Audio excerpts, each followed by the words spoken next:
Milagros de Dios en el Antiguo Testamento.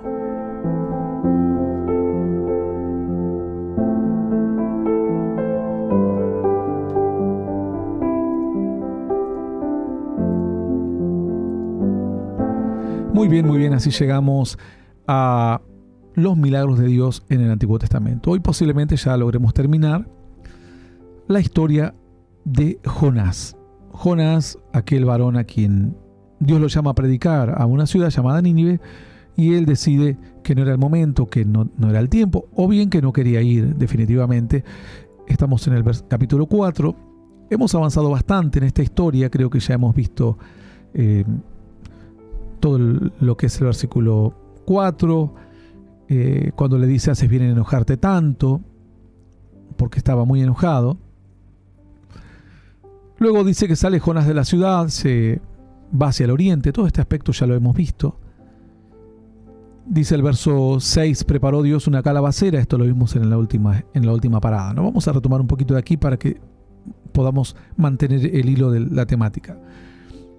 Les cuento resumidamente para los que se sintonizan. Jonás es llamado por Dios, un profeta. No se conocen muchos milagros ni llamados grandes o llamamientos a predicar a una ciudad determinada por parte de Jonás. El asunto es que lo manda a Nínive, que era una de las ciudades más grandes e importantes de aquella zona y del mundo, muy populosa, digamos, la ciudad. Definitivamente Jonás se va en sentido contrario, sube a una embarcación y se va a Tarsis. En medio del mar, el mar comienza a embravecerse mal, el oleaje comienza a hacerse cada vez más fuerte y se desata una gran tormenta, una tormenta tan desconocida al punto que los marineros tienen miedo de perder la vida. Cada uno comienza a implorar a su Dios, tiran por la borda todo lo necesario, todo lo fundamental, ¿no? Cuando está en juego tu vida, de nada sirve tu auto, tu casa, tu microondas, tu pantalla de 500 pulgadas, etc. Bueno, luego, mientras tanto, Jonás dormía y descansaba porque no era consciente, ¿no? Muchas veces el desobediente no es consciente del daño que le puede provocar a otra persona, su desobediencia. Si yo, por ejemplo, no te enseño la Biblia y mañana me muero, Dios me va a decir: ¿y para qué te enseñé tanto a vos? ¿Para no enseñarle a otro? ¿O para guardarlo? Entonces, todo llamado, todo conocimiento, toda cualidad implica una responsabilidad. Es así. Todo llamado implica una responsabilidad, toda cualidad. Si vos sabés gestionar, organizar, y no lo haces, puedes organizar en tu barrio, en tu pueblo, tenés características, y no lo haces, vos sabés que otras personas no tienen ese don natural, o ese talento, o esa gracia. Y así con el resto, ¿no? Cada uno tiene características y Dios dice que las tenés que usar para ser un canal de bendición. En definitiva, cuando el capitán del barco le dice a Jonás: ¿de dónde sos? Porque cada uno decía algo, aquí algo mal hay, porque ellos creían que la maldición, cuando ocurría en el mar, era porque había alguna persona que había hecho algo injusto y el mal le perseguía. Por lo cual, ellos, como hombres de mar, trataban de estar bien con sus dioses. Cada uno obviamente tenía su propio dios. Porque ellos decían: si hacemos algo malo, podemos quedar muy expuestos en el mar y Dios se puede enojar, o nuestros dioses se pueden enojar. En definitiva, le preguntan a Jonás, Jonás declara su realidad, le dice Jonás: échenme, que el problema por la borda, el problema soy yo, saquen el problema de la embarcación para que todo mejore. Entonces, Jonás podría haberse arrepentido arriba del barco, ¿no? A veces dice un padre lo mismo: ¿por qué no me sacas de la familia? Yo me voy y la casa se ordena. El hijo dice: pero papá, ¿no hay una posibilidad de que te quedes y cambies de actitud? ¿De que te quedes y dejes el alcohol? No, yo me tengo que ir porque yo no puedo cambiar. Tírame por la borda. Entonces, así familias que abandonan a sus hijos, no es que los dejan tirados en la esquina, sino que emocionalmente ya los dejan porque no saben cómo ayudarlo. Los llevan a la casa y les roban los pocos ahorros de la madre, de los hermanos, de la familia. Entonces, en un momento se los tienen que sacar de encima porque no saben cómo más ayudar. Y a veces ellos dicen: bueno, olvídense de mí, métanme a un internado o a alguna clínica de rehabilitación porque no puedo cambiar, o es la única forma donde voy a cambiar. Jonás entonces dijo: tírenme al mar. Podría haberse arrepentido arriba del barco, ¿no? Pero a veces parece que queremos estar cerca de la mismísima muerte para arrepentirnos. Y Jonás dice que él sintió la muerte. Cuando lean el capítulo 3 de Jonás, es una historia, una oración muy, muy hermosa, que le nace a Jonás cuando ya él se sentía en el Seol, lejos de Dios, totalmente lejos y sin posibilidad alguna. Bueno, finalmente allí recapacitó, le pidió perdón a Dios, el pez lo vomita en la orilla y ahí le habla a Dios de nuevo, y esta vez obedece, y esta vez le dice Dios: irás a decir la palabra que yo te diga. Jonás va a Nínive, camina por varios días, la gente comienza a escuchar y también a comentar y a reproducir lo que Jonás decía, es decir, Jonás ganó muchos predicadores en poco tiempo, porque esa noticia se hizo como viral, como diríamos hoy en día, ¿no? Toda la gente empezó a comentarlo, llegó a oídos del rey, el rey se arrepintió, se levantó de su trono, se humilló, se sentó en el piso, en ceniza, reconoció que Dios reinaba y no él, hizo un edicto, todos ayunaron y el pueblo se arrepintió de corazón. Bueno, aquí luego continúa esta historia.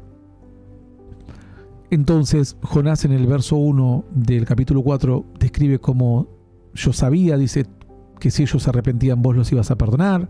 No obstante, eso esperaba a ver, y dijo, capaz que no se arrepintieron tantos, unos pocos.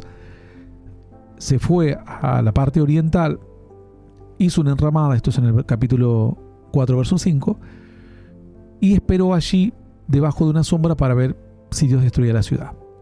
¿Por qué? Porque a él le importaba más su ministerio que hacer la voluntad de Dios. Bueno, cuando vos querés que tu ministerio sea exitoso a costa de cualquier cosa, te transformás en un falso profeta. Cuando vos querés hacer la voluntad de Dios, decís: Señor, hágase tu voluntad y no la mía. Si tengo que predicarle a 40, serán 40. Si serán 40.000, serán 40.000. Si será enseñar, será enseñar. Si será cantar, cantar. Si tengo otras cualidades, ¿por qué querré cantar? Si no la tengo, no sé cantar. No, yo quiero hacer mi voluntad. Las iglesias están llenas de gente obstinada queriendo hacer su voluntad. Te digo como quien estuve adelante de una tarea ministerial durante muchísimos años. Y sigo adelante de una tarea y de una responsabilidad grande. Entonces, muchas veces la gente quiere hacer su propia voluntad, no la voluntad de Dios. Y luego cometen graves equivocaciones. Entonces Jonás, no obstante eso, se va al oriente de la ciudad porque su reputación y su ministerio estaban en juego, y dijo: Dios seguramente los destruirá y mi ministerio crecerá y seré un gran profeta, el que anunció la destrucción de una ciudad, y Dios cumplió su palabra y la destruyó. Dice entonces que hizo una enramada, se sentó a la sombra, verso 6, que aquí era lo que vimos la vez pasada. Preparó Dios una calabacera, una enredadera con frutos silvestres, la cual creció sobre Jonás para que hiciese sombra sobre su cabeza. Ya hablamos esto de la calabacera y la calabacera silvestre de Eliseo, es la misma comparación y son falsos siervos de Dios, gente que no tiene fruto, gente silvestre, gente que crece así, crece por necesidad. Lo silvestre crece en la dureza, por necesidad, en medio de la adversidad crecen. Digamos, los falsos profetas crecen porque son pobres, crecen porque no tienen autoestima y están desesperados para que los conozcan, por sentirse algo en la vida. Es una característica muy común de los falsos profetas. No tienen autoestima, no se han desarrollado en la vida, no tienen nada. Vos le sacás el falso profeta y son personas peores que muchas otras, en menor condición, digamos, de subsistir que otras tantas personas en la sociedad. Por eso entonces crecen, en la adversidad crece la calabacera silvestre. Es decir, la necesidad tiene cara de hereje, dice el dicho, ¿no? Bueno, esta calabacera dice que creció, le dio sombra a Jonás, y Jonás se alegró mucho por la calabacera, mucho. Aquí entonces está una persona, en Jonás se ve una persona llamado por Dios, que no oye la voz de Dios, llamado para una tarea, para un ministerio, una tarea específica, pero que se alegra por lo incorrecto. Se alegró por la calabacera. La calabacera, digamos, es lo visible, lo superficial. La gente va a los falsos profetas porque come lo superficial. ¿Qué es lo que consume? Consume que la gente se tire al piso. Cuidado, que yo soy una persona que cree en los frutos y en los dones del Espíritu Santo y liberación, y todo esto lo he vivido en cada cruzada. La gente que fue a mis cruzadas sabe cuántos milagros ocurrieron en todos estos años, y liberaciones, señales y demás. Pero no soy un místico. Aborrezco la gente mística, no, porque me estorba a mi fe. Porque yo quiero lo genuino. Si Dios me va a hablar una vez al año, que me hable, pero que me hable Dios. Si me va a hablar una vez cada 20 años, no importa, pero que me hable Dios. Si me va a hablar todos los días, bienvenido sea, pero que sea Dios. Pero hay gente que quiere que Dios le hable todos los días y Dios no les habla. Y entonces van a un oráculo, como dice el otro, ¿no? Que dejé de hacer el oráculo, dejé de hacer gimnasia con temor de olvidarme el oráculo, decía un tal Cascu de aquí del Gran Buenos Aires. Bueno, entonces este es el problema, que la gente busca oráculos, la gente busca palabras. Los oráculos eran como lugares de consultar a los dioses, y allí había profetisas, profetas y demás, y que vos ibas, pagabas, hacías algo y ahí te daba un oráculo. Por lo general todos los oráculos eran buenos, por eso la Biblia después habla de que Dios está en contra de los agoreros, de los sortílegos, de esta gente que te desea buena suerte, te venden amuletos, cosas bendecidas y demás. Bueno, así hoy te venden sal bendecida, alcohol en gel bendecido, estaquita bendecida y todo el resto del delirio de ellos. Estos hombres alejados de la voluntad de Dios, desobedientes a Dios, quienes priorizan más su ministerio, ¿qué es lo que están pensando? Lo que están pensando es en lo superficial y se alegran con lo superficial. No pueden ver lo fundamental. ¿Pero por qué? Porque ellos están hablando ese idioma. Nosotros aquí hablamos de un joven en una provincia de Argentina que tanto un tal Soria, que está en Santiago del Estero, que es un falso profeta, ahora creo que es político, las dos cosas, o sea, político y falso profeta es combo perfecto, ¿no? Del infierno, digamos, ¿no? Político corrupto hablo, ¿no? Hay políticos buenos, hay que buscarlos, cuesta, quizás de 1000 encontrás 2, pero hay, por ahí hay. Pero este varón junto con otro falso profeta, no recuerdo exactamente el nombre de este falso profeta, Di Rocco es, le hicieron limpiar los pies a este supuesto apóstol, diciéndole: de esta manera vas a crecer, de esta manera vas a ser un mejor hombre de Dios, vas a ser un hombre de Dios. Y él estaba contento limpiándole los zapatos, contento con la calabacera.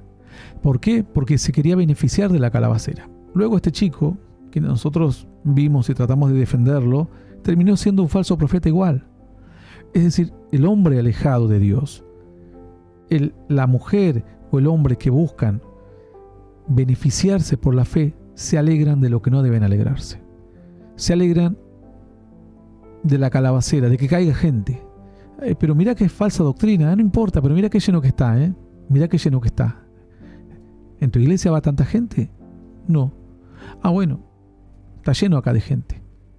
Pero mira que anda en adulterio el pastor, y bueno, pero que Dios lo juzgue, pero los frutos los conoceréis. Y vos decís: ¿me estás hablando en serio? ¿Estás hablando en serio que por los frutos los conoceréis? Frutos es porque llena un estadio. Jiménez llenó no sé cuántos estadios. Pregúntele o vean o busquen. Se cansó de llenar estadios. ¿Y dónde está hoy? ¿Y dónde está la gente que llevó él? Quienes se pusieron a su sombra, como Dante Gebel, que era uno de sus primeros pastores o su tercer pastor, Jiménez, estaba contento con Jiménez. Y hasta hace poco decía que él nunca hablaría mal de Jiménez porque él le dio la oportunidad. Un día le dijo: che, pibe, no vino el que predica, anda, predica vos. Él le dio oportunidad para predicar. Sí, no le dio oportunidad, no le quedó otra, digamos. Pero bueno, se alegran por la calabaza silvestre. No se alegran por la sana enseñanza, no se alegran porque la gente busque a Dios. No, que no veía que Jiménez hacía llaveritos, venden camisas, las camisas de Jiménez las venden bendecidas. Todas las que él usa las ponen en un perchero y las venden porque están ungidas, porque las transpiró Jiménez, ¿no? Es decir, estas son las locuras. Un caso de esto podés replicarlo con Freyson, con Anacondia, con todos los demás. Maldonado, Cash Luna, aquí en Argentina hay otros como Velar, que hacen subir políticos a la plataforma y la gente está contenta. Dice que se llenó, dice la convención de jóvenes hubo como 20.000 calabazas silvestres. Eso fue algo temporal, algo superficial, nada más. Verso 7. Al venir el alba del día siguiente, Dios preparó un gusano, el cual hirió la calabacera y se secó. Y aconteció que al salir el sol preparó Dios un recio viento solano, y el sol hirió a Jonás en la cabeza, y se desmayaba, y deseaba la muerte, diciendo: mejor sería para mí la muerte que la vida. Bueno, se había hecho una enramada, se fue al oriente. Oriente es su lugar de esperanza. Ya hablamos de esto en las en las visitas anteriores. Y dice la Escritura que aquí este varón Jonás esperaba y esperaba, y se alegró esperando que se haga la voluntad de Dios. Dice que no se hizo lo que él esperaba, seguía aún esperando. Apareció la calabacera, se alegró mucho de la calabacera, pero pasó el tiempo. Y ese es el problema de las calabazas silvestres o de las calabaceras, que no duran. No duran. ¿Qué dijo el Señor? Yo os he puesto para que vayáis y llevéis fruto, y vuestro fruto permanezca. Vos podés llenar un estadio mañana, con lo que sea, orando por los genitales de los jóvenes, como hace Dante Gebel, ¿no? Llenalo. Ahora, yo quiero ver esos jóvenes 20 años más. Yo quiero ver esos frutos 40 años más. Quiero ver el fruto de ese predicador 30 años más. Bueno, ya estoy mirando los frutos. Ahora ya dice que el ser cristiano, él honra más y respeta más al terrorista que al evangélico. Bueno, yo cuando escucho estas cosas digo, realmente está muy mal este varón, entre tantas locuras. Pero ese es el tema, duran poco. Lo de Maldonado hemos dicho, es un falso profeta. No va a durar mucho. Cuando comenzó el programa, en el programa número 8 o 10, yo jamás en mi vida había escuchado de Maldonado. Dije, es un falso profeta y es un hereje, un contumaz. Pasaron meses, se divorció. Tiene un divorcio, el monto, digamos, el premio por el que están peleando Ana Maldonado y su marido son $240 millones, según la información de un diario, creo que es el Miami Herald. Separados, el ministerio destruido, mucha gente se fue de los que supuestamente seguían la paternidad y todo este invento que se hicieron. Era una franquicia en realidad. Dura poco, porque salió el alba al día siguiente. Siempre hay un nuevo día, una nueva etapa. Y cada nueva etapa trae sus nuevos desafíos. No vas a ser un pastor por 10 años. Ya he hablado por teléfono aquí, hablamos con un pastor que tiene cerca de 40 años, 40 y algo. Yo voy a cumplir 30 años de ministerio y otros tantos de creyente o sirviendo a Dios. Ahora, yo te puedo dar testimonio de lo que es servir a Dios y ser fiel a Dios por más de 30 años. Pero una persona que está hace 2 días puede mañana salir y querer enseñarte, creer, pretender entender el mensaje de Dios. Pero cuando venga el nuevo día, al salir el alba, va a traer su propio gusano. Cada día, así como trae su propia bendición, trae sus desafíos. Dice la Escritura, bástale a cada día su propio mal. No te afanes por el día de mañana. Preocúpate por el hoy. Mañana traerán otros desafíos, dice la Escritura. Pero si vos te preparás hoy, mañana, por más que haya desafíos, hiciste las cosas bien hoy o quisiste hacerla bien aunque te haya salido mal, y si las hiciste mal trataste de corregirla, por lo cual vas a tener mejores herramientas para pelear el desafío de mañana o del mes que viene o del año que viene o de los semestres que viene. Las calabaceras tienen que pasar un desafío. Todas estas calabaceras no han aprendido que el tiempo, cuando le preguntaron al Señor, le dijeron, ¿quién es el Mesías? Dijo Juan el Bautista. ¿Quién? Porque viene tanta gente a bautizarse. Dios le dijo, sobre quien vieres descender el Espíritu en forma de paloma y permaneciere en él, ese es el ungido. Porque una cosa es que descienda la bendición, otra cosa es que permanezca la bendición. Son dos cosas totalmente diferentes. Yo he visto gente llena del Espíritu Santo y al año que viene estaban drogándose, o a los 2 años, o a los 6 años totalmente apartados. Ahí te das cuenta que son como tortilla no volteada, dice la Escritura, ¿no? Cocinados por un lado, pero no por el otro. No se puede comer algo así. No está perfecto. Tiene que estar derramándose el Espíritu y luego sosteniéndose en bendición en el tiempo. Si no, son calabazas silvestres que aparecen rápido. ¿Por qué la calabaza silvestre? Porque tiene una característica, son como enredaderas, aparecen rápido y desaparecen rápido. Fugaz. Así. ¿Dónde está la tarea de Jimmy Swaggart? ¿Dónde está la tarea de Jim Bakker? ¿Dónde está la tarea de Benny Hinn? Porque esto ya es cuestión de años. Ya hoy, de hecho, Benny Hinn es mala palabra para muchos en Estados Unidos. Ya. Y lo va a hacer aún más con el paso del tiempo, cuando la gente se dé cuenta de todo el engaño. Y se quedan solos. Se mueren, no atraviesan el tiempo. Ahora leemos una carta del apóstol Pablo y todavía sigue vigente. Leemos la vida del apóstol Pablo y todavía sigue vigente. Leemos la historia de Kathryn Kuhlman y solo hay que ser un poco desquiciado para creer en todas las pavadas y dejarse guiar por una mujer psiquiátrica, al igual que Aimee McPherson. Mujeres que no pudieron ni siquiera guardar su testimonio. Es decir, hacían caer fuego del cielo y a la noche estaban adulterando. Y dice, cuando le preguntaron a, Benny Hinn también, otro adúltero más.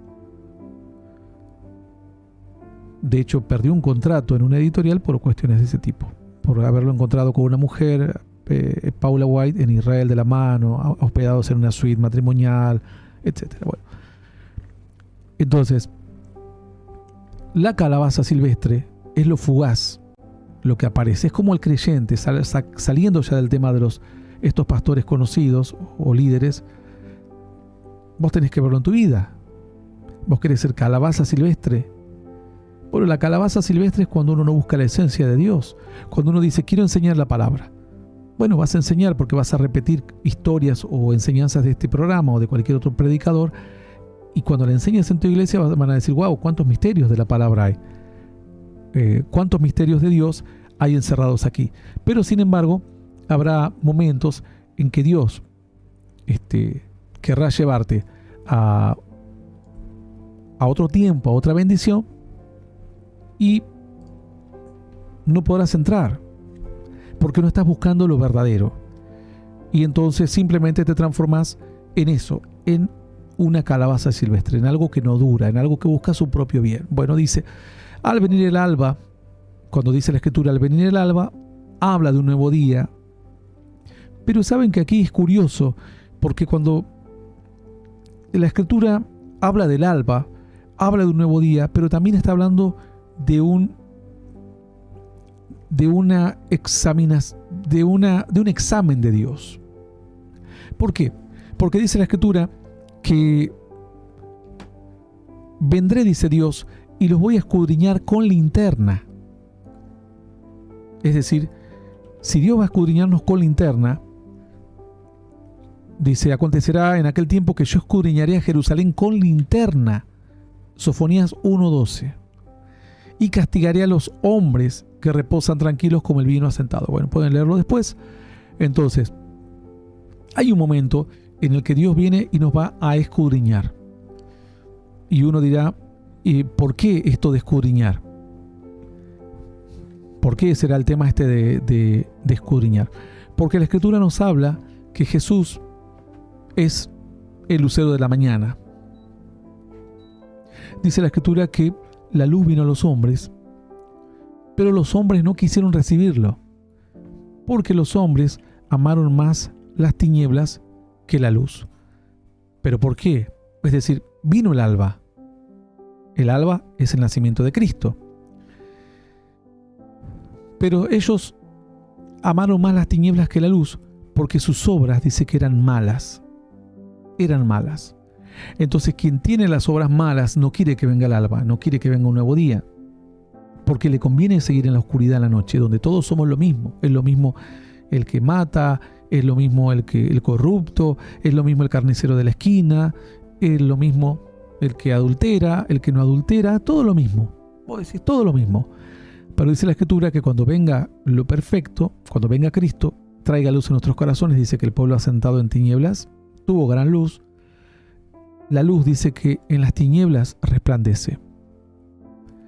Dice el verso 5, primera de Juan 1:5, en él estaba la luz de la vida, y la vida era luz de los hombres. La luz en las tinieblas resplandece y las tinieblas no prevalecieron contra ella. Entonces, cuando habla de alba aquí, habla de un tiempo de examinación, de un tiempo en el que Dios pone a prueba lo que sos. Fíjense que la Biblia dice que cuando nosotros vamos a hacer una obra, dice que toda obra será probada por el fuego. Entonces el que construyó sobre el fundamento de Cristo con madera o con heno, cuando venga el fuego de la prueba se va a quemar. El que construyó sobre piedra, cuando venga el fuego de la prueba, se va a mantener en pie. Entonces, la Escritura cuando habla aquí del alba, al venir el alba del día siguiente, está hablando entonces del momento de responder ante Dios, de dar cuentas de lo que tenemos, de lo que hicimos. Fíjense que cuando el Señor habla de la parábola del mayordomo, le dice el amo, es tiempo de que des cuenta de tu mayordomía. Le dice así, tenés que dar cuenta de tu mayordomía. ¿Por qué? Porque dice, escucho que estás haciendo cosas malas. Y ahora es el momento de mostrar realmente. En Lucas 16:2 le llamó, dice el amo, y le dijo, ¿qué es esto que oigo acerca de ti? Da cuenta de tu mayordomía, porque ya no podrás ser más mayordomo. ¿Ve? Le dice, nació el alba, y con la luz, con la claridad, con la sabiduría, cuando viene el que te va a hablar de temas que vos no querés que te hable, te dice, dame cuenta de lo que estás haciendo, porque no vas a poder seguir más haciendo lo que haces. Todo lo que te he confiado, te lo voy a quitar. ¿Qué pasó con aquel rey de Babilonia? Cuando se puso a jugar con las cosas de Dios, apareció una mano en la pared, el Mene Tekel Pérez Uparsin, que significa tu reino ha sido pesado y fuiste hallado falto. Es decir, vine a iluminarte, te vine a escudriñar con linterna y me doy cuenta que sos calabaza silvestre. No sos apto. Todo lo silvestre se va a morir. Todo lo que no es de buen fruto será arrancado. Dice la Escritura que al final de los tiempos vendrá el segador, vendrá el alba verdadera, el último amanecer. Y dice que el Señor enviará a sus ángeles a redimir, a cosechar la tierra y separará la cizaña por un lado y el trigo por otro, es decir, la calabaza silvestre y el fruto verdadero, y el fruto malo se atará en manojos y se echará al fuego, y lo otro quedará salvado para Dios. Entonces, ¿qué era lo que se estaba escudriñando aquí? Se estaba escudriñando la vida de Jonás. Él era una calabaza silvestre en este caso.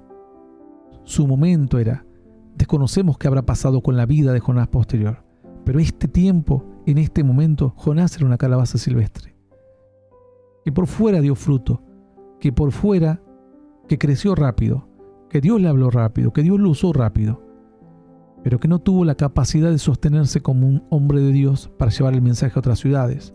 No fue Isaías, no fue Elías. Quizás luego se arrepintió, tuvo otras características su ministerio o su llamado de Dios, no lo sabemos. Pero en este momento, Jonás era esa calabaza silvestre. Cuando Dios vino a hacer su voluntad, él no aguantó la voluntad de Dios. Se secó, se enojó. Dice la Escritura así, pero al venir el alba del día siguiente, Dios preparó un gusano, el cual hirió la calabacera y se secó.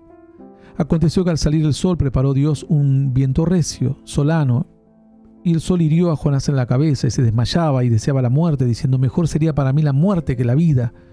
Entonces dijo Dios a Jonás, ¿tanto te enojas por la calabacera? Y él respondió, mucho me enojo, hasta la muerte. Realmente estaba mal Jonás. Todo su ánimo se había secado junto con la calabacera. Toda su esperanza se había secado, todo su respeto a Dios. ¿Cómo hablar a Dios así? ¿Cómo enfrentar a Dios así? Dice la palabra que Dios preparó un gusano. Este gusano, el cual la Escritura a veces relata que son los que ponen a prueba al pueblo o permiten que haya pérdida en el pueblo de Dios, porque Dios quiere probar al pueblo. Dice el Señor, otra vez dice Dios, los voy a llevar al desierto y les hablaré al corazón. Los voy a llevar al desierto para ponerlos a prueba, donde no tengan comida, donde no tengan buenos recursos, donde tengan grandes necesidades. Y ahí voy a ver si me siguen honrando, si me siguen amando, si me siguen buscando. Ahí voy a ver. Ahí voy a ver si realmente estaban en mi presencia por amor o por un interés.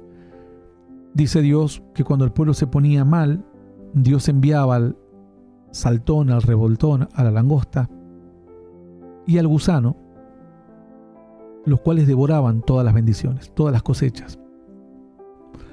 Y el pueblo entonces tenía que volver a sus hogares con las manos vacías, sentarse y tomar una determinación. ¿Me vuelvo a los caminos de Dios o me enojo hasta la muerte? ¿O me arrepiento o me rebelo? ¿Qué vas a hacer hoy? ¿Te arrepentís o te rebelas? ¿Aceptás la voluntad de Dios o directamente te enojas hasta la muerte como Jonás? Porque ciertamente el Señor dijo, en el mundo tendréis aflicción, pero confiad, yo he venido al mundo. Luego dice la Escritura, es necesario que a través de muchas pruebas y tribulaciones entremos al reino de Dios. Porque esta leve tribulación momentánea, dice la Escritura, produce en nosotros un cada vez más excelente y eterno peso de gloria. La tribulación, el viento solano, el viento recio, son dificultades que un siervo de Dios tiene que enfrentar o que un creyente tiene que enfrentar. Y si nos secamos ahí, era porque nosotros fuimos calabazas silvestres. Y porque nuestra fe simplemente era superficial, era del momento, era de la conveniencia. Fui a la iglesia para que no se vaya mi marido de la casa, para que mi hijo salga del hospital, para que mi hermano salga de la cárcel, para que mi empresa mejore. Pero no tengo un encuentro con Dios, no conozco a Dios, no me interesa leer la Biblia, no me interesa honrar a Dios, sino más bien cumplir con lo mínimo necesario para sentirme creyente. Dice la Escritura, al salir, primero vino el alba, que era el nuevo nacimiento, y el alba es el comienzo de un nuevo día, los planes de Dios. El alba está simbolizada con el escudriñar de parte de Dios, la examinación por parte de Dios a los hombres, la luz de un nuevo día. Pero luego dice al salir el sol. Cuando ya cuenta la Escritura salir el sol, habla del pleno obrar de Dios. Obrar pleno. Mas los que te honran, dice la Escritura, sean como el sol cuando nace en toda su fuerza. Así, mas a vosotros nacerá el sol de justicia y sobre sus alas traerá salvación.